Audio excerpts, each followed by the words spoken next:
in this neighboring country. What do you disagree with him? What do you disagree with the president?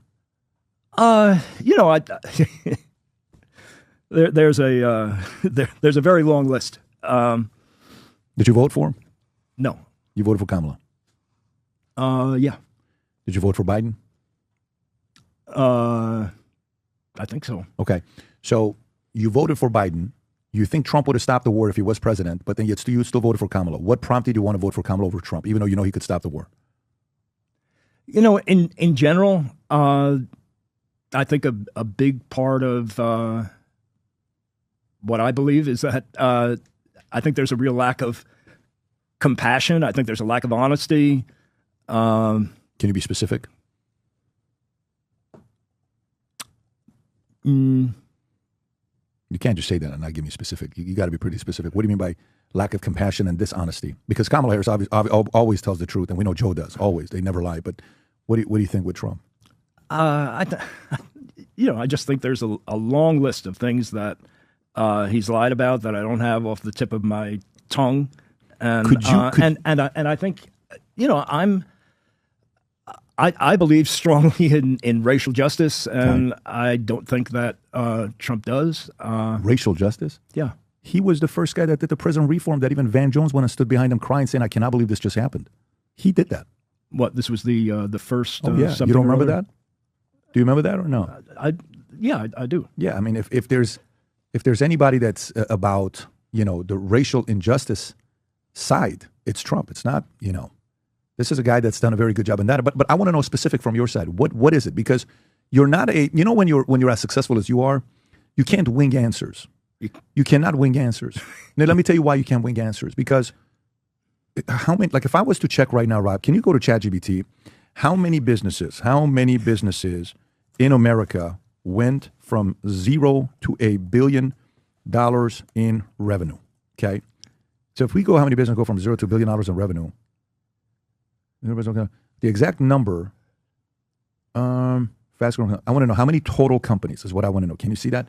How many total companies have gone from $0 to $1 billion in revenue? Okay. It's got to be a big number. I don't know if they have the number or not. It's got to be a lot of them. Okay. You build the number one ice cream company in America. Yeah, you can say luck. You're very creative. Just right now you did that. Your mind is a creative mind to come up with certain things. You can't just say lies and certain things and not be specific. I guess maybe the question is better to ask you the following way. Who inspired you politically when you were younger? Like, who was your hero when you were a kid? Martin Luther King. Martin Luther King? He was your hero? Yeah. Why was he your hero? Because he was fighting for justice and, fighting for people who had been oppressed and screwed. And he was a really inspirational leader. He was an inspirational leader to you? Yeah. Okay. Who else? Was there a book that you read? Was there something that influenced your politics? Did you read Communist Manifesto? No. You've never read Communist Manifesto? I've read the book. How is it? You've never read it? No. Ben.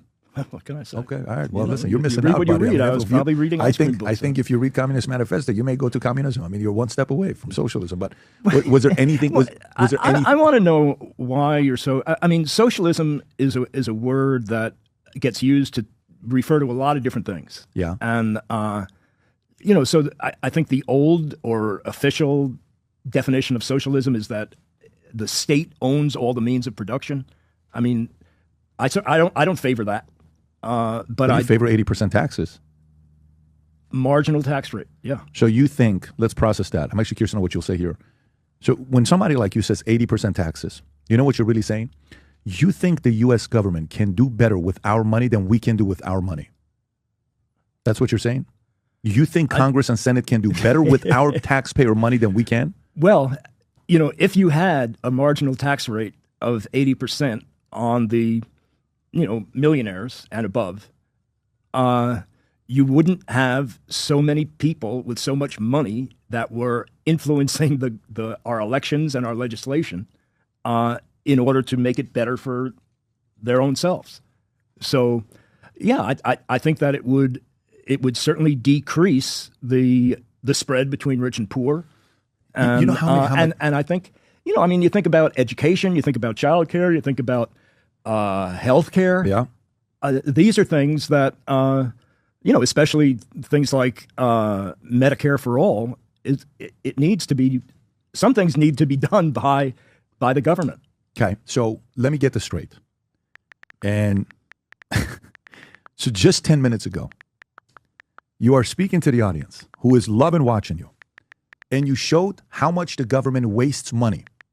Then 10 minutes later, you say you trust our money going to the government, that they'll do a better job than staying in our pocket. Do you know the average person watching this? They're so confused right now. They're about to have a drink right now. That's a confuser. You just confuse the shit out of them. They're sitting there saying, so let me understand you, man. I really want to understand you. I like you. I eat your ice cream. You seem like a really nice, and you sincerely seem like a nice guy. And I'm really enjoying this. How can you 1 minute say the government wastes money and next minute say let's pay more money because we think they can do a better job with it? Because I think that both things are true. It doesn't work that way. I think about my own business. As Ben & Jerry's was getting larger and larger, I was saying, we're wasting all this money. This thing is wrong, that thing is wrong, it's leaking over here, it's, there's a something that's not working right over there. I couldn't believe how much money was being wasted. Okay. And then I came to understand that, there's some waste in most anything that human beings do. Oh, but there's one tricky thing here.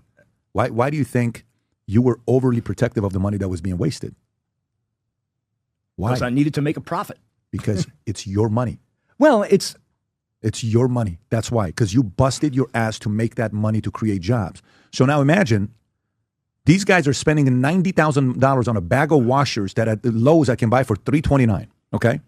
You want me to trust them to raise taxes? Hell to the no. When I see Doge and I see the money stuff that comes back, you know what I tell myself? How soon are you guys lowering taxes? Because you guys have no clue what you're doing with our money. That's what it makes me think about. Why would I give you more money that you have shown over and over again that you like to waste it? Because, so you give them more money. You don't think there's going to be more military contractors? You don't think there's going to be more big pharma coming in wanting contracts for people to get unhealthy so they can sell $100 billion of vaccines so Pfizer's revenue goes up $100 billion? You think COVID helped that Pfizer?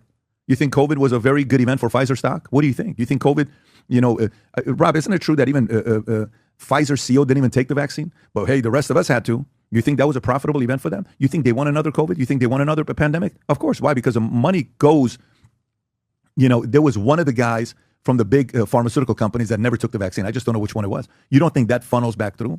No, I think the American people, the reason why they love Doge is because they're done with wasted expenditure and they don't trust the government. It's the low